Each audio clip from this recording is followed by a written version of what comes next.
All right, guys. So we are talking about equivalent fractions. We talked about equivalent fractions on our Zoom meeting today. You've watched a few videos, and as you know, equivalent fractions are two fractions that name the same part of a whole. So they're two fractions that are written differently, but they're the same size. They represent the same part of one whole. So I'm looking at this shape here, and I see that 1/4 of this kitchen floor is yellow, right? One out of the four pieces.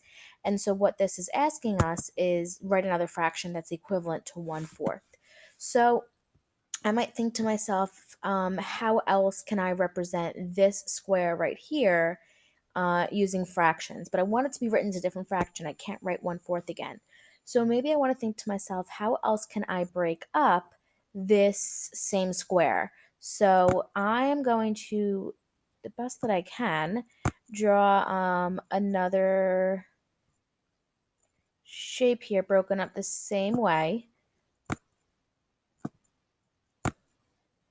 There's my four pieces, but you know what? I'm thinking to myself, I need to write a different fraction. So I need to, and if I did, let me just color this in first, because if I did show 1/4, it would be this whole piece right here, which I'm just going to color in yellow. It's not pretty, but it's yellow.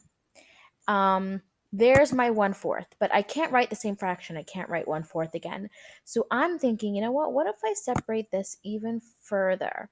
What if I break this whole into even more pieces? So now instead of fourths, 1, 2, 3, 4, I have 1, 2, 3, 4, 5, 6, 7, 8 pieces, which make up my whole. So I have a denominator now of 8 instead of 4 because I have 8 pieces that make up my whole. And if I'm looking to see, okay, how many pieces do I have shaded in here? I have 2 out of my 8 pieces shaded in.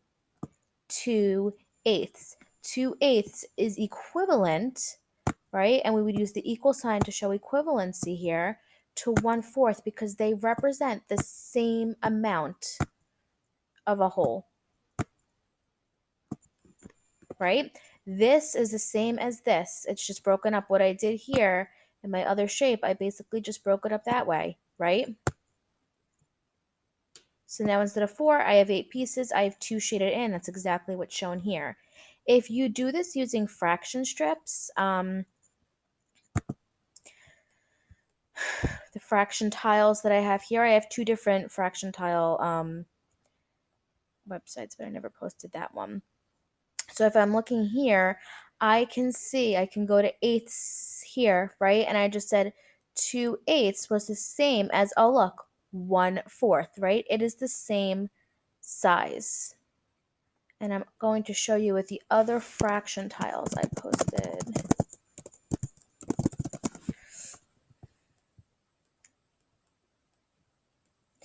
So if I look here as well, I can say 1/4, right? I bring a 1/4 piece over, then I'm looking and I said 2/8.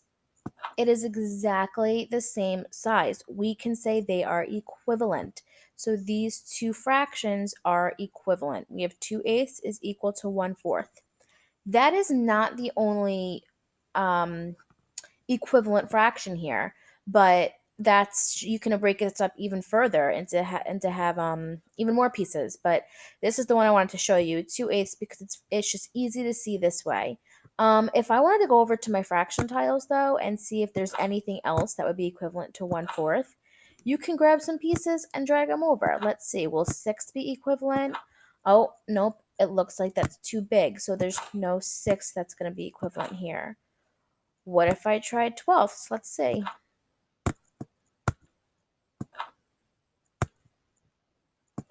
Oh, that's exactly the same size. So we can say 3/12 is equivalent to 1/4. And you can even break this up into 12ths, and I will show you that. If we break this up even more, they're not going to be perfect here, but you'll get the general idea. 1, 2, 3, 4, 5, 6, 7, 8, 9, 10, 11, 12. Oh, well, okay. My denominator then would be 12. And our pieces, and when you're doing fractions, they should be equal. I'm having a little bit of a hard time writing with the mouse on here, so I'm not going to get it exact, but you get a general idea here. And then 1, 2, 3 pieces are shaded in, so 3/12 is also equivalent to 1/4. I really recommend, guys, that you use pictures and these fraction tiles to help you. If you have fraction tiles in front of you, use those, because that's really going to help you understand equivalent fractions here. To see them and compare them using a visual is really helpful. But that is how you can write an equivalent fraction to 1/4 in two different ways. We had 2/8 and we had 3/12. So those were two different ways you could be writing 1/4 as an equivalent fraction. So we're going to do a little bit more work with equivalent fractions today. You're going to do a little bit of work on the computer, and then we're going to, the next few days, do some more work with it.